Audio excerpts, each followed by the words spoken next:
สวัสดีตอนเช้าหมู่เพื่อนสุขุทุกคนมื้อนี้สิพาหมู่เพื่อนสุขุทุกคนไปชมบรรยากาศที่ศูนย์พัฒนาบริการ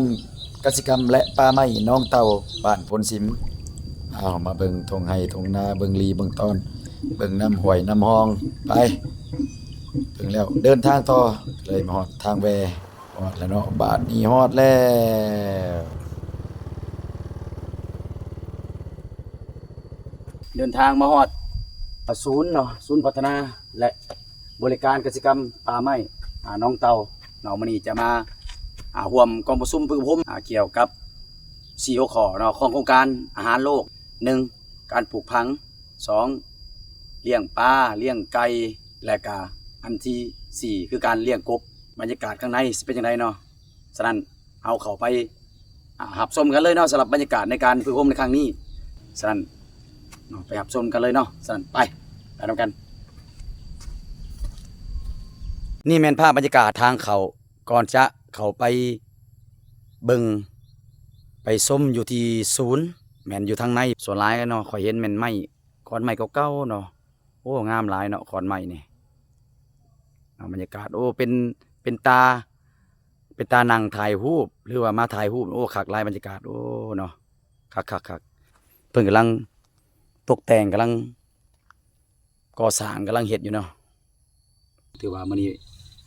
ได้พากลุ่มประชาชนเนาะเมืองซนที่ขึ้นกับโครงการอาหารโลกเนาะมื้อนี้เพิ่นมาพึ่งพมเกี่ยวกับ4หัวข้อเนาะ4หัวข้อที่เพิ่นมาพึ่งพมมื้อนี้แม่นมี1เนาะเลี้ยงปลาเลี้ยงกบเลี้ยงไก่และก็ปลูกผักเนาะปลูกพืชเนาะหรือว่าผักสวนครัวที่อยู่ในหัวข้อของเพิ่น4หัวข้อนี้เนาะถือว่า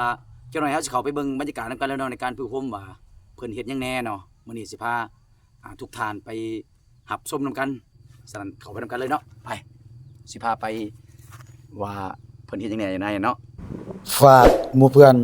กดไลค์กดแชร์กด Subscribe ให้แน่เด้อระยะทางเข้าจากประตูคงหาจุด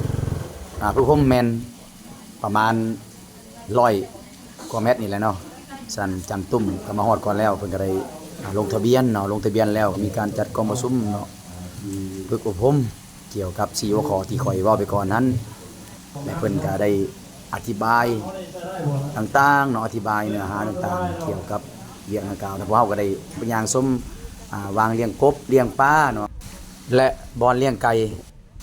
และก็รอเบิ่งเห็ดน้ำมักชีวภาพซื้อซอยแม่ค้าเด้อเห็ดพวก50,000 กีบ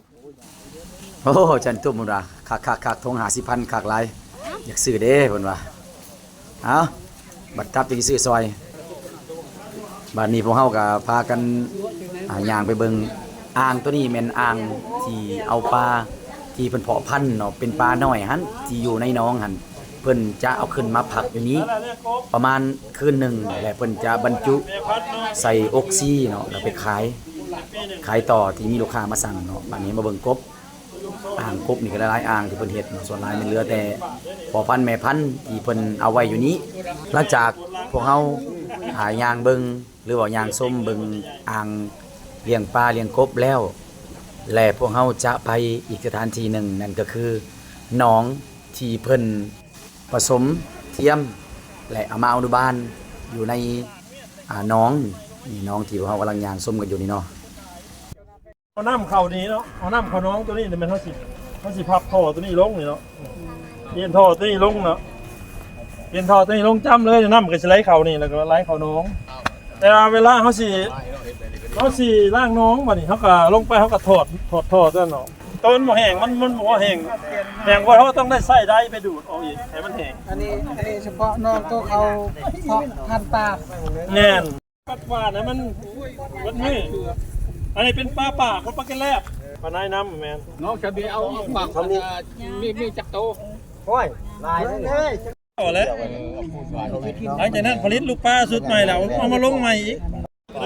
ใหญ่กับนี่เราดีได้แล้วโตแล้วปลาผสมแง่แปดเพราะฉะนั้นเขาใส่น้ำหน่อยนึงสมัยหน้าอาหาร เพราะแต่ว่าหญ้าบ่ขึ้นเอาง่ายๆซะ ใบเดียวแต่ต้นน้ำ อันนี้ขอยเฮ็ดเองอันเนี่ยบางตะกี้ฮะขอยว่าพันกบใส่อยู่นี้เนาะแล้วขายลูกกบออกแล้วผมมีบ่ฉันเอาข่อยอยู่แล้ว จะได้จะได้ เอาน้องข่อยไปนักน้อยนึงเอาเมื่อกับน้ำเมื่อกัน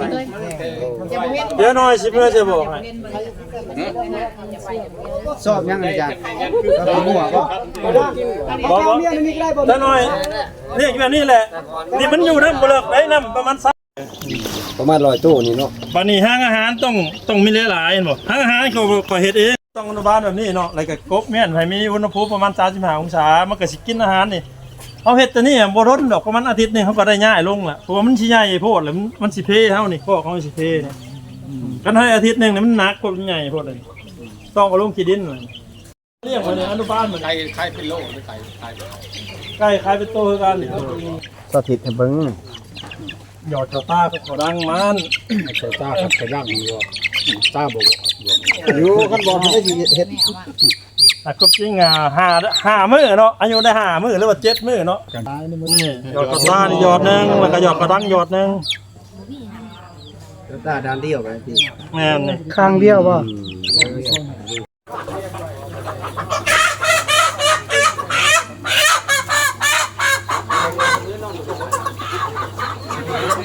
ตัวน้องที่ผมไว้ดีว่ามันมีไว้ไก่ใช่ไหมผู้ใด มาแรงก็สักไก่ เอามาซักกระเบิงซักกระเบิงเอาซักเลยแม่น แห้งได้ ทุกจ้าจีเจ้านี่